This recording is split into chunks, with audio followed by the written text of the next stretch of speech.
Before I speak, I love to just diffuse the energy in the room because a lot of times when you get up and speak, it's kind of tight, especially in this atmosphere where you're getting critiqued when you get to the stage. And so I'm excited to be at this Game Changer Conference. How many of you guys came here because you want to go to the next level in your business? Give me a show of hands. Excellent.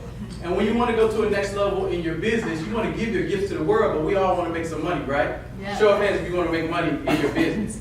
And there's nothing wrong with making money. You know, one of the lies that I hear being told quite often is that money cannot buy happiness. That is absolutely a lie. When I bought these shoes, and these are some of my favorite pairs of shoes, that costs money, right? And I was happy when I bought these shoes. Who has their favorite purse in the room? Who's got their favorite purse? Show everybody your favorite purse.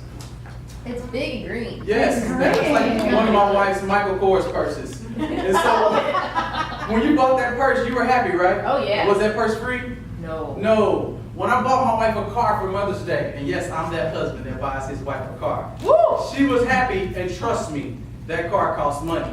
You see, money can buy happiness. Happiness as an adjective, though, it's temporary. It changes. My wife, for example, she was happy on Mother's Day, but how many know we've had some heated fellowships since that time that I bought that car as I'm standing here today. So money can buy happiness, but what money can't buy is joy. You see, joy is permanent. Joy is eternal. And because joy is eternal, it can only come from our Heavenly Father. And to experience true joy in your life, you can't be a game changer just in business. You have to be a game changer in all areas of your life. And so what I want to do over the next few minutes is I want to share a few tips that will help you have joy in all areas of your life, specifically in faith, in family, in your career, but also in your community. Because true game changers experience joy not just in business, but in all areas of life. One of the best lessons that I learned about experiencing joy in all areas of your life was working as a pharmacist. I've been a pharmacist for about 12 years, worked at Walgreens and other pharmacies.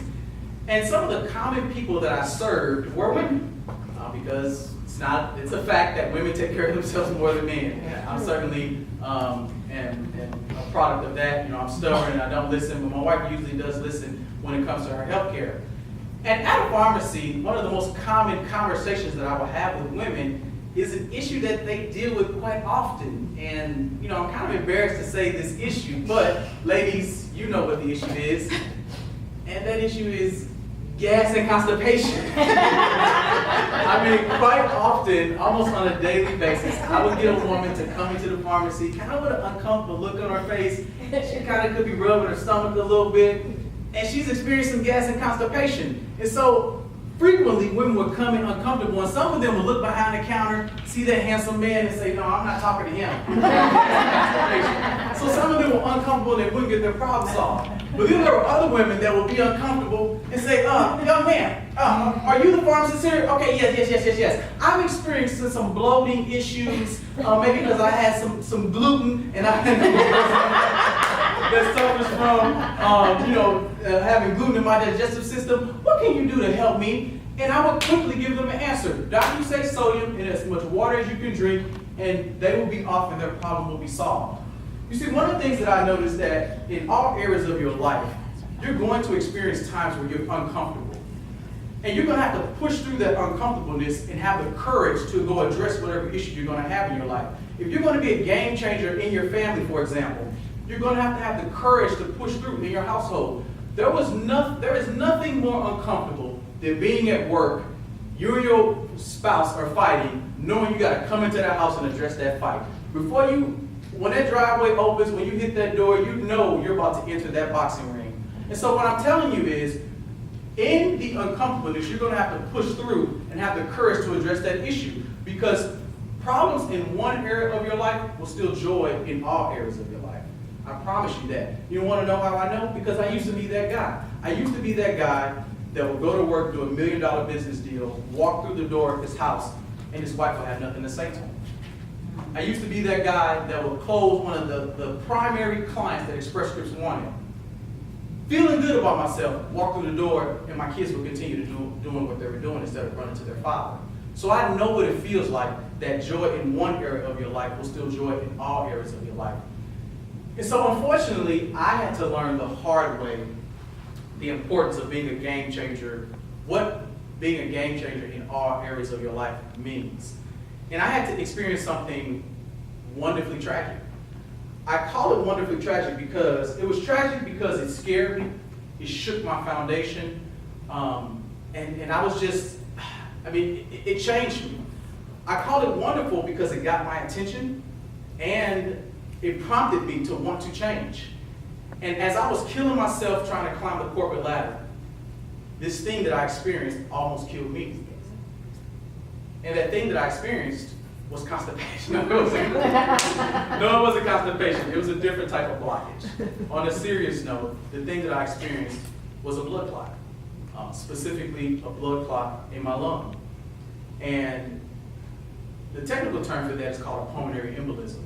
And the thing about pulmonary embolisms is that they're rare, but they're extremely deadly. Most people die within 30 to 60 minutes of getting a blood clot within their lung. And I'll never forget it. Sunday in July of 2011, I started to experience the symptoms over my mother-in-law's house. I wasn't myself. I'm a loudmouth guy, and I was quiet. My breathing was labored. I had this pain in the side of my stomach, and it kind of felt like gas a little bit, but it was just kind of right here. It just felt like a bubble that I just couldn't get rid of. And I wasn't myself. And the people that loved me begged me. My wife begged me to go see the doctor. My mother begged me to go see the doctor. My sister begged me to go see the doctor. Even my little 4-year-old son was like, "Daddy, you need to go see the doctor." Because they knew I wasn't myself. So that was on a Sunday. Sunday turned into Monday. Monday turned into Tuesday. And now my coworkers are noticing, "Isaac, what's going on with you? You're just not yourself." And then finally Wednesday, as I was downstairs in the cafeteria, and I'm running upstairs with my lunch and it was just only 2 flights of stairs. I had ran those 2 flights of stairs many times in my life. And I got to the top of the stairs and I could not catch my breath. I'm just,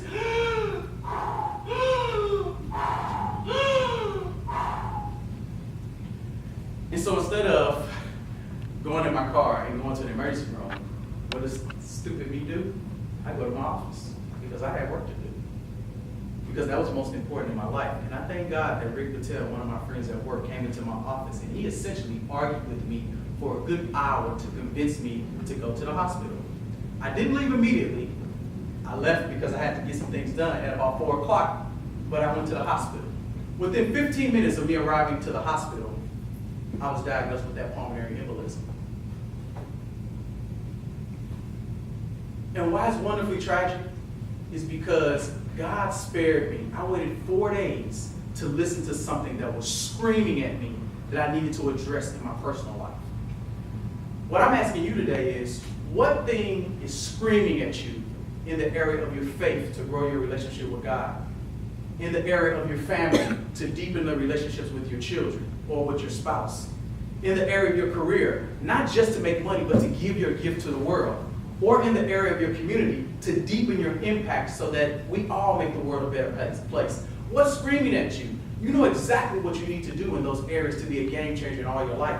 All you need to do is listen to what's obviously screaming at you. We all know that it's not enough to listen. We must act as well. And so after being diagnosed, I was in the hospital for 5 days, and 2 things that really bothered me. One was every 3 hours somebody was coming in, disrupting my sleep.